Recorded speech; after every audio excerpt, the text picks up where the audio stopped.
Hello, everybody, and welcome to the fourth session of our conference of central banks and official institutions. My name is Mario Acosta. I am the head of investments at the Latin American Research Fund, and this session is about a very current topic, which is the future of work. And it is a very current topic because the COVID-19 pandemic changed a lot the way we work. We had a forced experiment into remote work, which actually worked pretty good, right? It accelerated our adoption of new technologies, and more importantly, it proved that we can be productive working remotely. In fact, most of us are still working remotely, and many of the institutions and companies where we work, they are still trying to figure out what kind of model they will implement in the after pandemic world.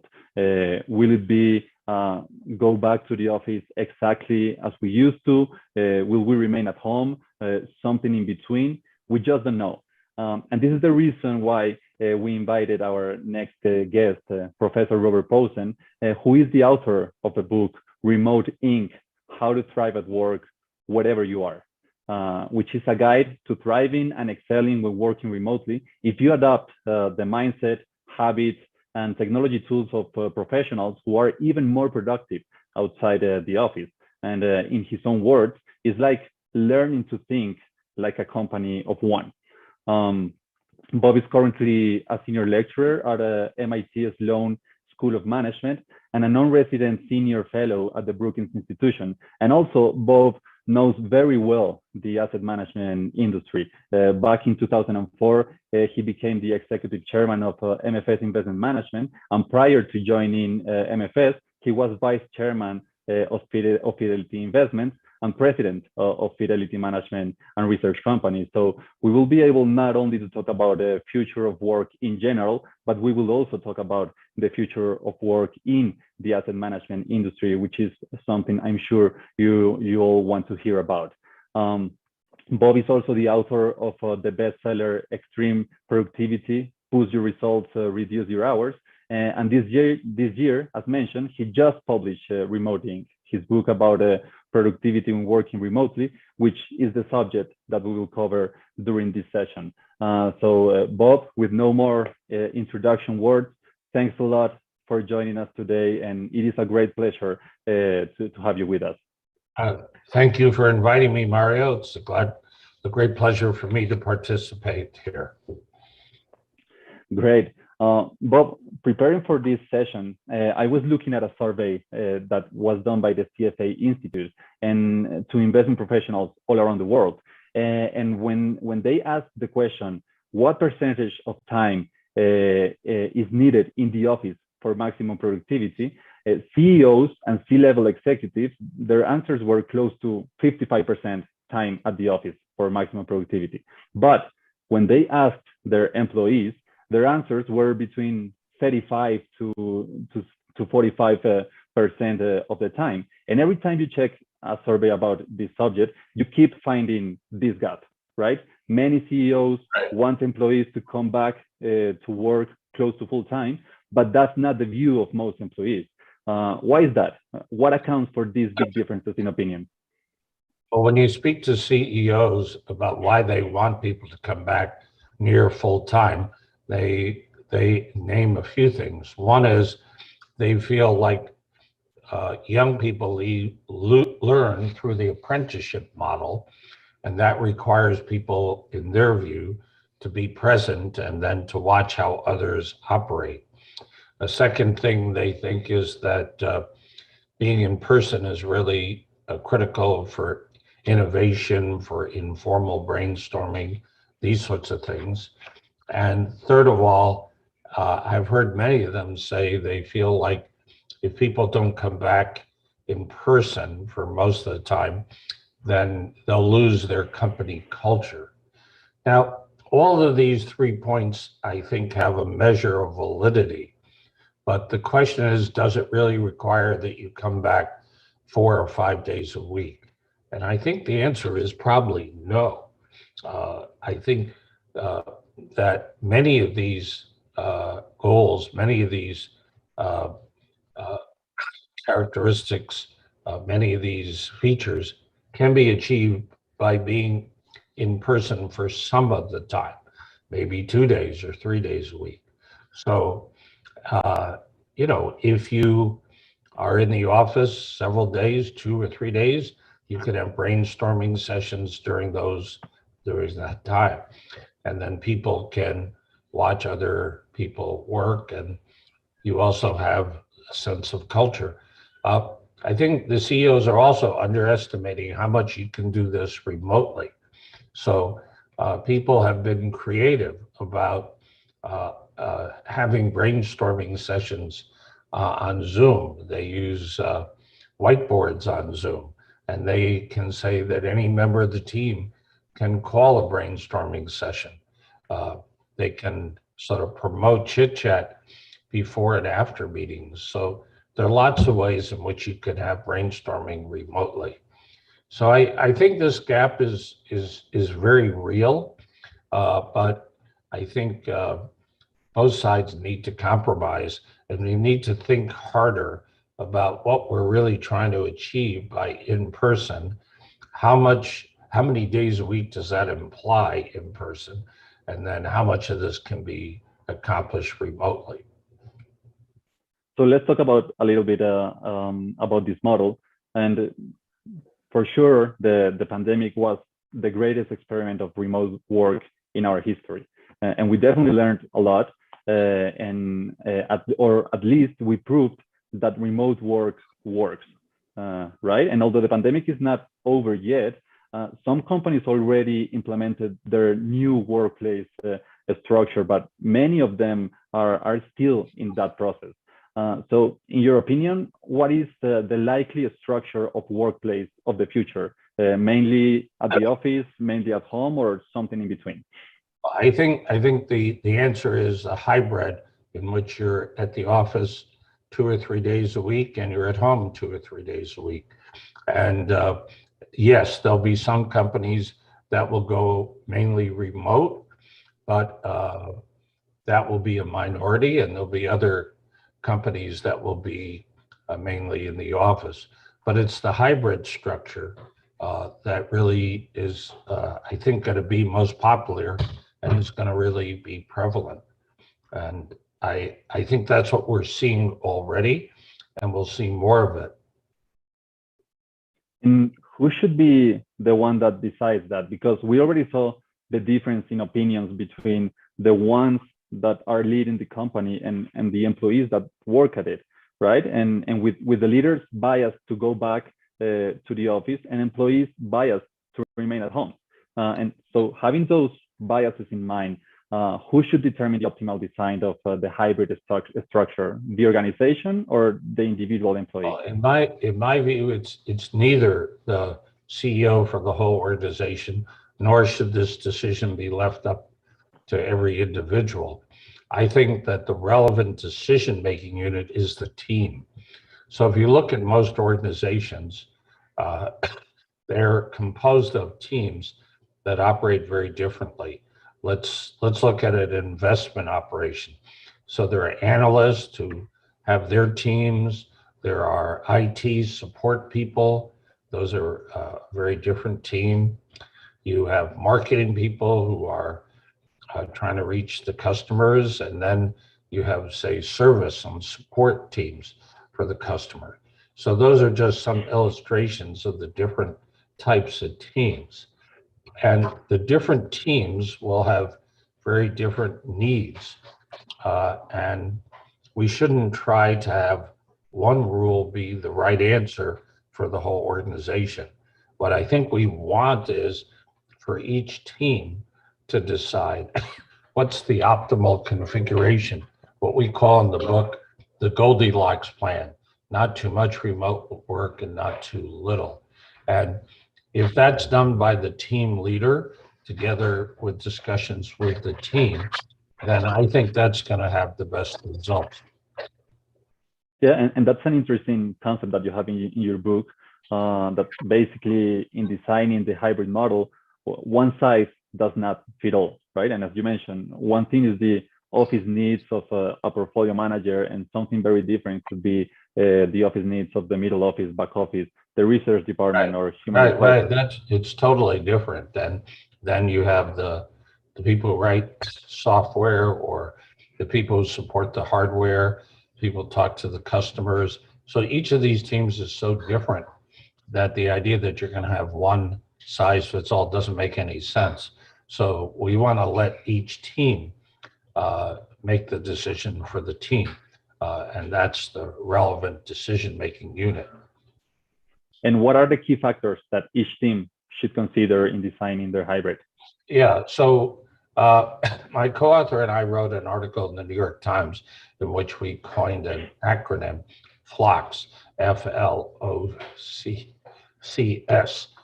and that sort of encapsulates the key factors. So the first one is function, and that's by far the most important. So it depends on what you're doing. If you're doing something that requires a lot of collaborative work, that's very complicated, that requires fine negotiation, well, those are functions that tend to be done best in the office. But if you have work that involves extensive concentration for long periods of time, like writing code or these sorts of things, so those functions may be done better at home. So we really need to think first about what are the functions of the group, and what if we think hard about them, which ones are done better at home and which one in the office. The second is location. So if you have a group, a team that's located where people live around one metropolitan area, then it's easier for them to come in and to get together. But if the team is scattered throughout the country or throughout the world, well, then it's going to be much more difficult for them to come in the office. So I've seen teams that say, okay, they're national teams, but 1 week every month, the senior management team is going to be in one place, or you can have a global team meet together 2 or 3 times a year. So that's the location factor.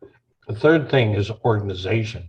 So how interdependent are these teams? How are they configured in the organization?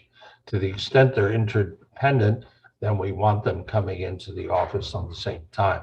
But they may be very independent, and that may be unnecessary. A fourth factor is culture. Now that's the squishiest factor, and it's hard to come to grips with, but I think it's pretty clear that we need to think about how you can promote culture.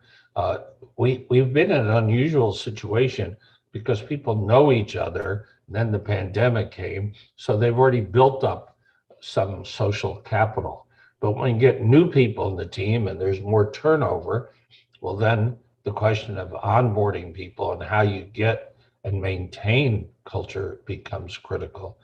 And the last factor, S, is for scheduling.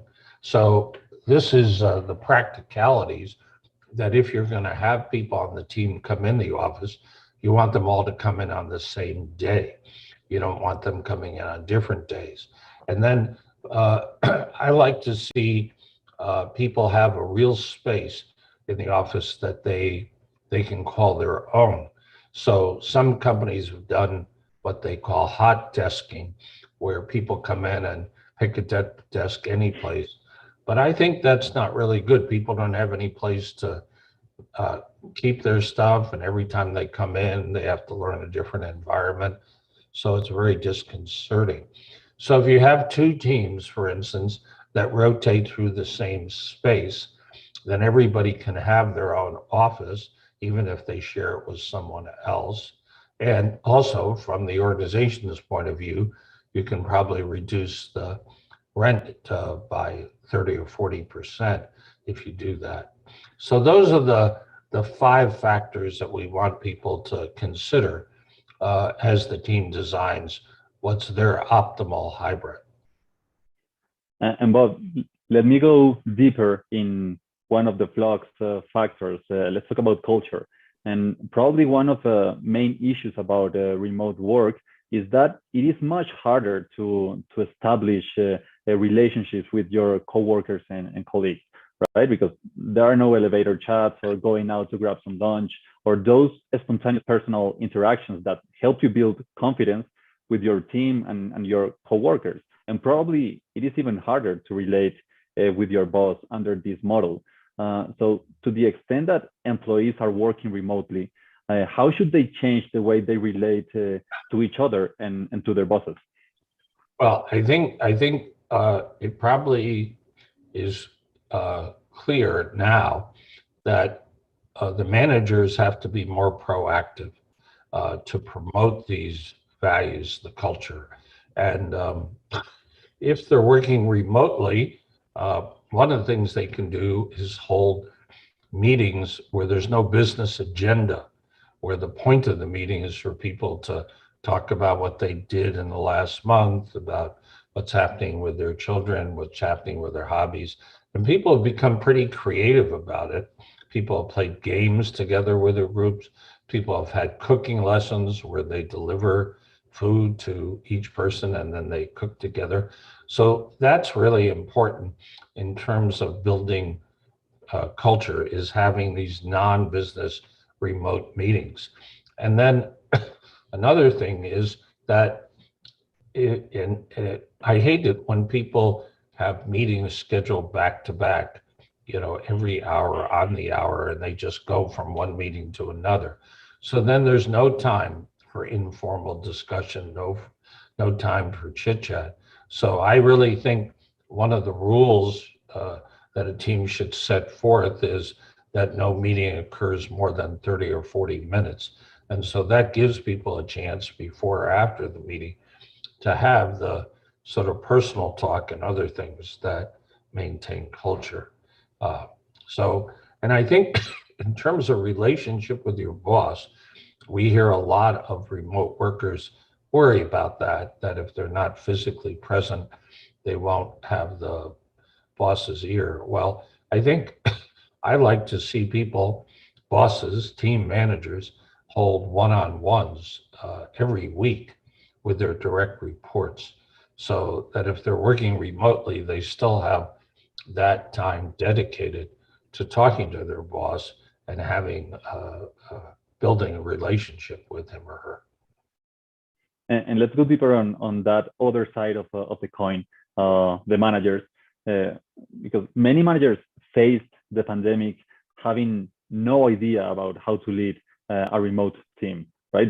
They were not trained for that, and for sure it was quite a challenge for most of them during the pandemic. So in managing a team that is partly or fully remote, what strategies should an effective manager adopt? Yeah, so to begin with, I think managers of remote teams need to set what I call ground rules for the team. A lot of people have complained to me when they're working remotely, they feel they're on 24/7, they don't know where the boundary is, and they burn out if that happens. So the manager of the team can set ground rules like, we expect you to be on to answer emails or the Slack channel, but not after 7 p.m. or not in the weekends. So that's an important thing. Another practice is what I just said about meetings, that meetings should only take 30 or 40 minutes. So there's time for chit chat. And I think people need to understand when the team should be using email, when they should be using the Slack channel. And there can be really helpful ground rules on that. So I think these are some of the practices. Plus, I think every team needs to have a weekly meeting, but that meeting needs to be forward-looking rather than backward-looking. Sometimes I've seen these weekly meetings where people basically report on what they've done in the prior week. Well, that can be done more efficiently through email or a Slack channel. It doesn't have to be done in person. The type of weekly meeting I'm thinking about is one where people talk about, well, what's their agenda for the week ahead? And then they try to get input from people as to, how they could do this better, ideas, contacts, these sorts of things. So those sorts of weekly meetings are very important. And as I said, we also want to see managers have one-on-ones with their direct reports. People are feeling isolated when they're working remotely, and we want to overcome that. And if some of the workers are remote and some of them are in the office, then the meeting should be conducted as if they're all remote, because otherwise the people in the office will feel like they have a leg up, and the people who are in the remote setting will think of themselves as second-class citizens. So those are some of the practices that we want to see managers doing. And if managers want people to come back to the office, they have to make it more attractive. They have to make sure that health protocols are there so people feel safe. They need to give them decent space so people are interested in better space now, more space, more meeting rooms, more things like that. And if you want people to come back to the office, also got to make it more fun, the collaboration side, to actually have more collaboration, more collaborative type of activities. So those are some of the things that would be involved with proactive management. And Bob, you just mentioned meetings, and I think that's a very sensitive topic in this debate, right? It always comes out when you are talking about implementing hybrid models, and it actually is one of the strongest arguments for the promoters of full-time office work, that collaboration and interaction between coworkers is much better when they are physically together compared to video meetings. And to some extent, I agree. I think that meetings at the office work very well. I also think that meetings, when everybody is connected remotely, they also work pretty well. But I have my doubts in hybrid meetings where some people are present at the office and others are connected to the meeting remotely, because the ones that are remote, they might lose some of the dynamics and the interactions of the people that is present in the room. So what are the best practices in terms of running meetings that are all or partly remote? Well, if you have a meeting you're talking about a meeting in which some people are in the office and some people are at home, I think that meeting has to be conducted as if it's fully remote. Otherwise, the people who are remote will feel like second-class citizens and they'll be left out.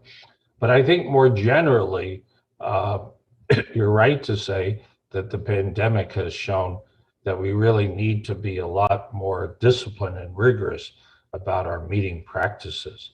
So I'd like to divide it up to before, during, and at the end of meetings. So before meetings, a lot of bad meetings are because there's no preparation. We want to have people circulate an agenda in advance and then circulate background materials if there are going to be background materials, and there should be in most cases, 24 hours ahead of time. So if people get invited to a meeting, but there's no agenda, they should ask for one. And if they don't get one, they should consider not going. People always ask me, how do we avoid going to so many meetings? Well, if you ask for an agenda, that's a good way. Some people won't give you an agenda, and other people will give you an agenda and will show that this really isn't a high priority for you. So you can say, look, I can now see what the meeting's about, and I'll catch up with you later because I don't think I really want to spend this much time at the meeting. And the other thing that happens is when you have video meetings, people have a tendency to invite anybody and everybody because there's no physical constraint.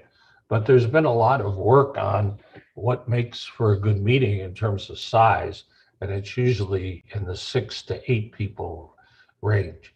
once you get these very large meetings with 14, 18, 20 people, there's a lot of social loafing so that people don't really participate very well.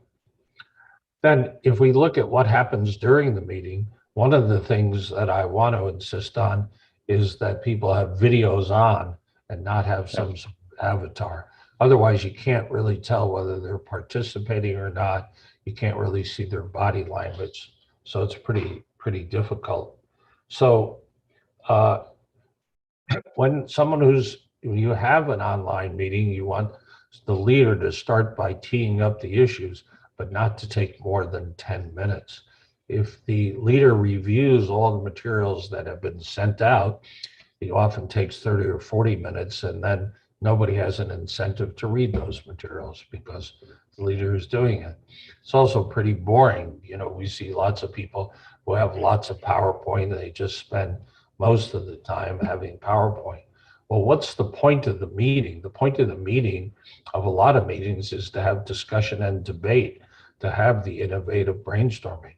So if you're hearing the leader drone on and on, well, that's a big mistake. The leader should have 10 minutes and then provoke through questioning and structuring a good discussion or debate. Or alternatively, some meetings are more what I call process meetings. So they're there to build team spirit or to have morale and celebrate wins, these sorts of things. Well, again, having someone stand up and do PowerPoint for a long time doesn't really do it. I want to see the leader be proactive in getting people involved. Maybe he or she should ask someone who's a junior person what they think and start the conversation, because if you let the senior people dominate, then the junior people may be afraid to talk. The last thing is what happens at the end of the meeting. So we've all been at meetings which end and no one quite knows what's been decided and where it is, and just leaves up in the air. And in remote meetings, you can't really press this as you're walking out because it's hard to do. So we really need to have good closure. So good closure means let's have a summary of what we've decided. I'd like to see it put in some sort of minutes that allows people who are not at the meeting to know what happened, and then reduces confusion about what's actually been decided. And then next steps. What are the next steps? Somebody has to ask that question. What are the next steps? Who has responsibility for the next steps? And what's the time frame for the next steps? So those are some of the best practices before, during, and after a meeting, and at the end of the meeting, but they're violated all the time. That's why a lot of meetings are pretty boring and unproductive, and that's why a lot of meetings just don't really go anywhere. But it's a solvable problem if they're managed well. So these are pretty simple and straightforward rules that can be followed to get better meetings. Totally agree. And let's talk a little bit more about that interaction between leaders and the team. And we already saw the difference in opinions about going back to the office between the two groups. And I believe that part of the reason why leaders tend to prefer their employees to go back to the office is because that makes them feel like they have more control on the outcome of their jobs, because they can check on their tasks more frequently, or they just can look to each other the whole time at the office. And this is changing with remote work. And probably during the pandemic, this was a big challenge for many leaders that were used to the old model of a full-time office job. So this is where in your book, you introduce the concept of success metrics, right? So can you please tell us a little bit more about the characteristics? Well, let's take a step back. So I think you're right that a lot of bosses, when in remote work, get a little nervous because they don't have the control. They can't just walk around the office and see where everybody is. Some companies have actually put software in so that they can monitor how much time you're on your phone or how much time you're on your computer. So I'm really against all that. That's crazy. So instead, what we preach in the book is a whole different model and a whole different mindset about how remote workers ought to think of themselves. And that's where we think of like a business of one, that you have your own skills, you own your time, you own your place. And so it's like you're running a small business. And that implies a very different relationship with your boss. So your boss isn't there to tell you every day or every hour, do this, do that. You want to agree with your boss on a set of deliverables, uh, what you're going to do with it by the end of the project or the end of the week or the month, whatever is the relevant time frame. And then once you have these deliverables agreed, then the boss can back off and you can figure out how to deliver these, when and where and the most efficiently. So it's like your boss is more your client than the direct dictator and authority figure. Now, people say to me, how does this, how do you actually implement this? It's a great concept, but how do you implement it? And that's where success metrics come in. So when the boss is thinking with the team, well, what are we going to do this week or on this project or this month? I want the boss to say, okay, how are we going to know whether we're successful at the end of this period? So we want to come up with success metrics. The boss is setting the objectives because the boss is tied into the organization better and knows what needs to be accomplished. But then it's up to the team and the boss to negotiate on what are going to be the success metrics. And the better designed they are, the better it is for everybody. So then once you have success metrics with specific timeframes, then it has huge positive effects. First of all, it clarifies what we mean by these objectives. Lots of times when a boss sets objectives, the people have very different views of what that actually means. I run a executive course for executives, and I asked them, well, supposing the objective was to improve customer service. So everybody wants to improve customer service, but people have very different views of what that means. Some people think about customer satisfaction like a survey. Other people think about objective things like getting deliveries on time, high degree of accuracy, and there are a myriad of different views. So by taking an objective and translating it into success metrics, there's a clarification for everybody about what needs to be done. Second of all, for the boss, once he or she knows there are these success metrics, hopefully it helps them delegate more and not micromanagement, because then they know what's going to come out at the end. So they don't have to be on the employee's case every day saying, are you doing this or that? They know what's supposed to come out at the end. And third, and probably most importantly, this autonomy that we're giving workers. We've proved time and time again that that's the key to their job satisfaction and also to their productivity. When they have the autonomy to control when and where and how they work, that's what produces these good results in terms of job satisfaction and in terms of productivity. So as you can see, I'm a big fan of success metrics. It takes this whole model and makes it workable. And I think it's really something that every remote group ought to implement.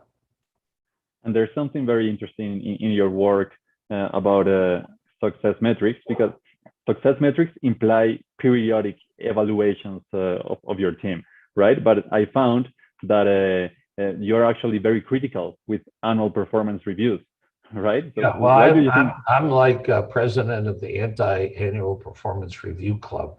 I invite you all to join me. So those tend to be very formalistic. Usually they're pretty stale because a lot of it's already happened, and they're not very useful. They're not very constructive. In many organizations, people only get good grades, and then or they get fired, and there's nothing in between. So that doesn't make much sense. So what I want to see is periodic performance feedback. And that should be based on the success metrics that we've just talked about. So after every large project, you can say, well, here are our success metrics. Did we achieve them? If we did, great. Let's celebrate. If we didn't, let's understand why and try to prevent those things from happening again. So I like to see periodic performance feedback, at least once a quarter, and not waiting until the end of the year to have this big formal review. Great. And changing subject and talking about the careers. One phrase I have heard a lot lately after the pandemic, and probably you've heard it too, is that if you want to have a job, working from home is fine.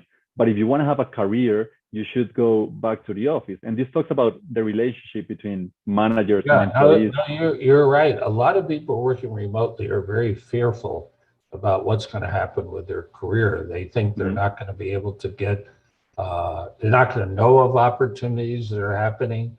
They're not going to have a relationship with their boss.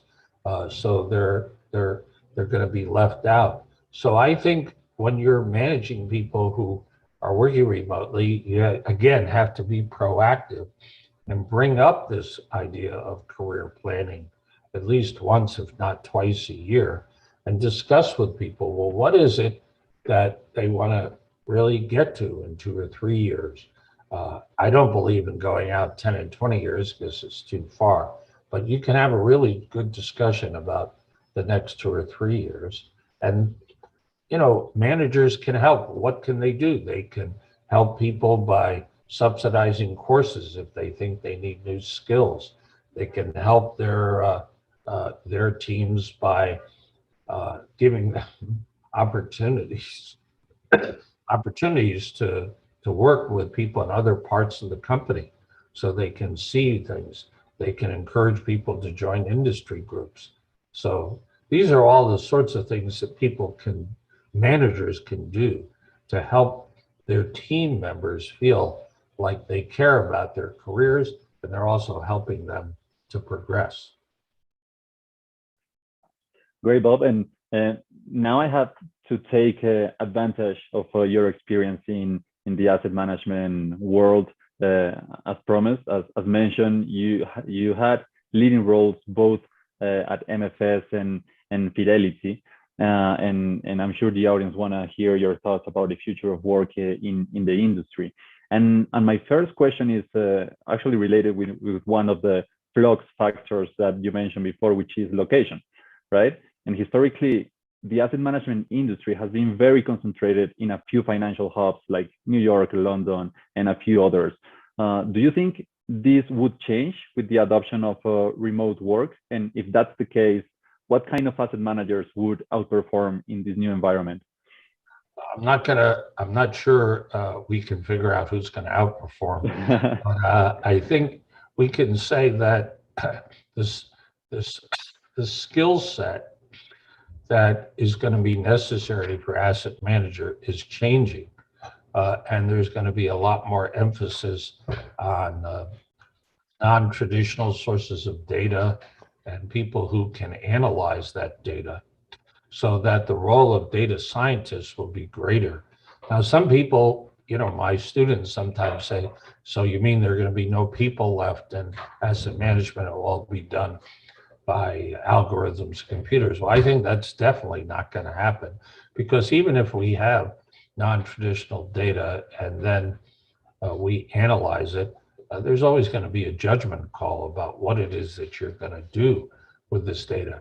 And the idea that somehow AI is going to come up with all the answers is just not feasible. So those people who deal with data, they can really be located anywhere. But the people who are making the judgment calls, the portfolio managers, the senior analysts, I think they still have to be located in concentrated areas. Now, it doesn't have to be in one city, but You could have somebody in Boston and somebody in London and somebody in Tokyo. But I think those interactions are really important.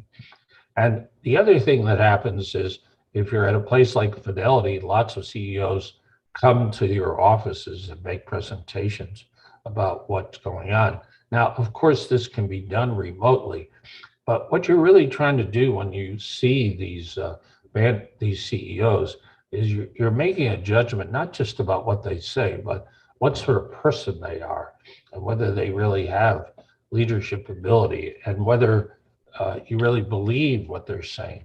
And I think also, if they come back year after year, there's a degree of accountability, personal accountability, if they don't deliver. So I think we will see more data scientists and data gatherers and people who are skilled at algorithms. And those people in the asset management industry, those people can be located pretty much anywhere.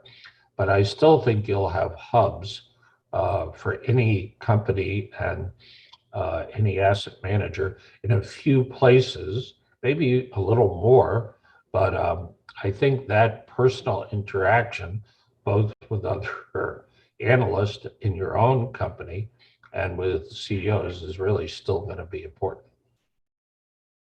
Right. And now let's talk about them, the people, because the disruption of technology has had a significant impact in the human capital of the investment management industry. And remote work is just an example of that, right? Asset managers now, as you mentioned, have access to a larger pool of talent just because of technology, just because of remote work. But technology is also affecting the profile of people that works in asset management because of automatization, artificial intelligence, robot advisory, you name it.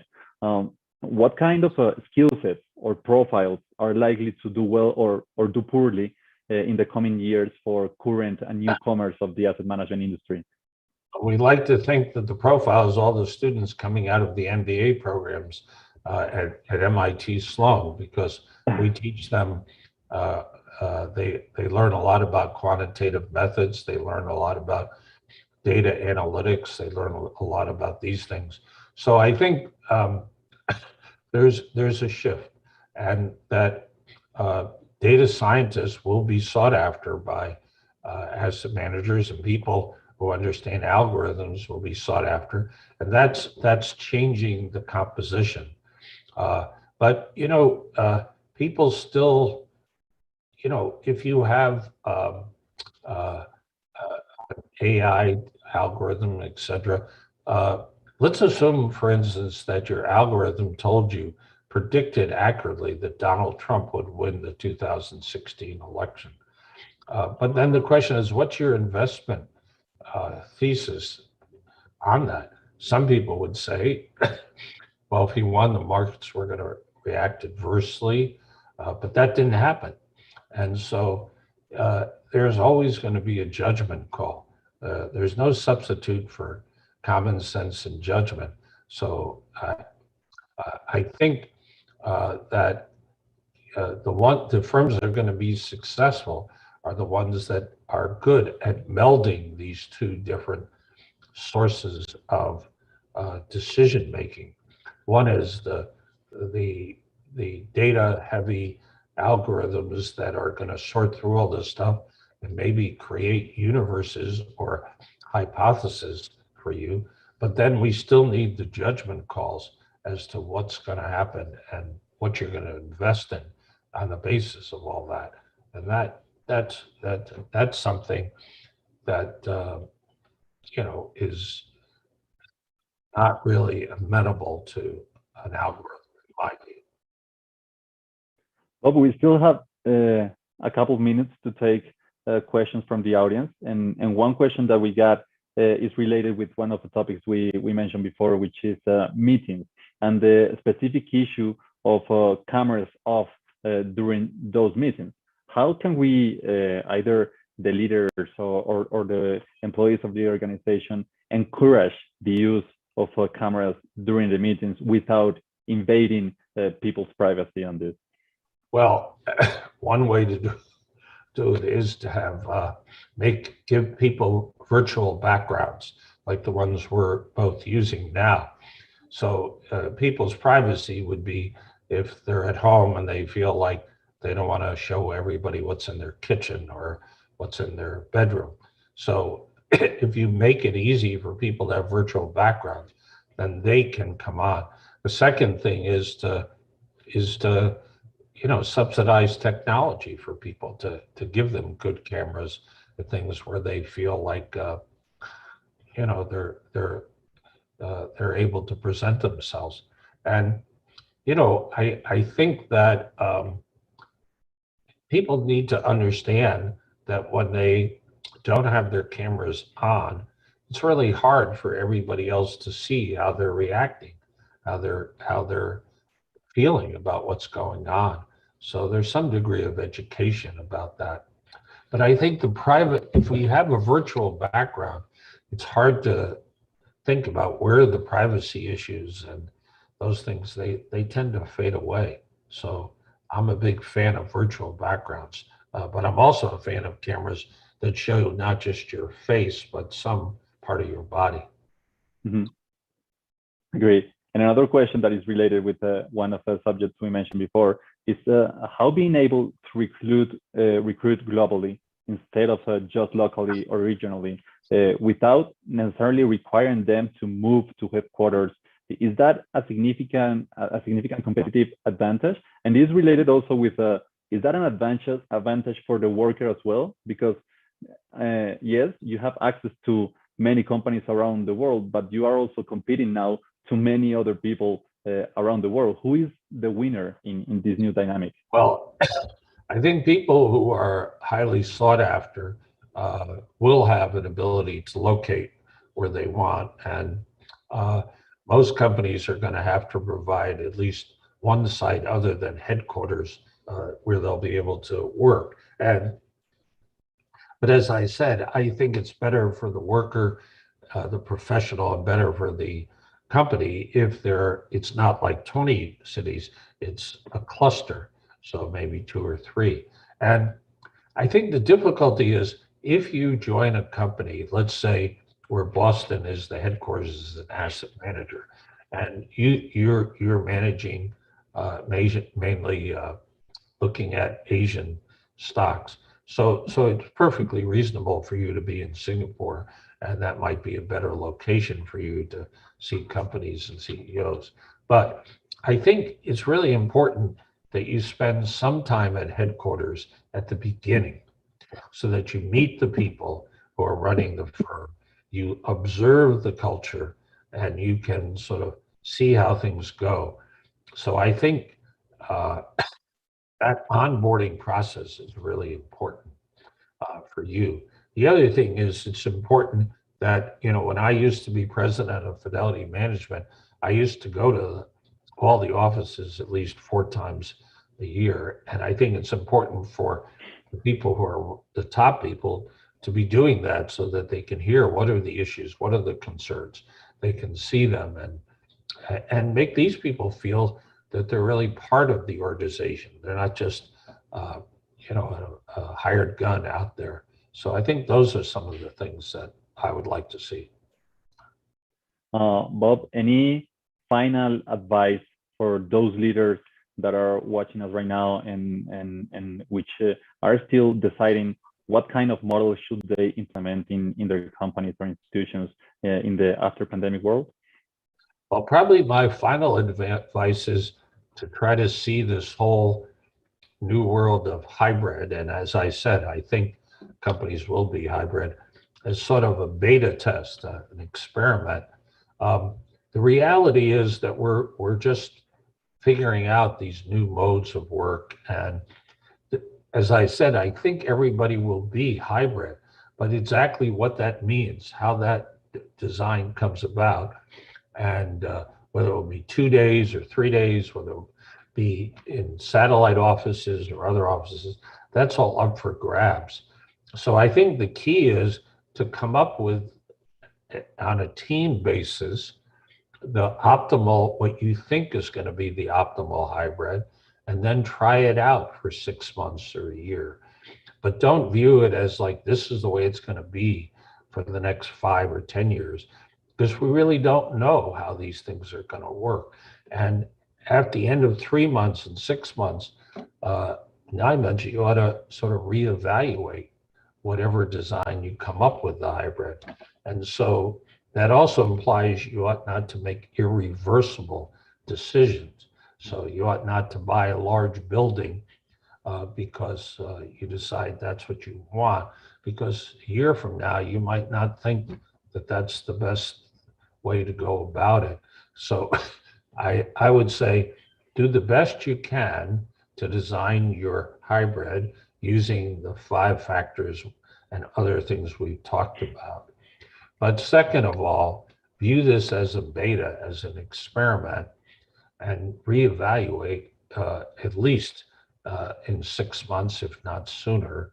And third of all, try to not make irreversible decisions, which would be impossible to change or incredibly costly to change if you change your hybrid, because this is all, it's a new world, and we're learning every day. And let's face it, the other big question mark is what's going to happen with COVID.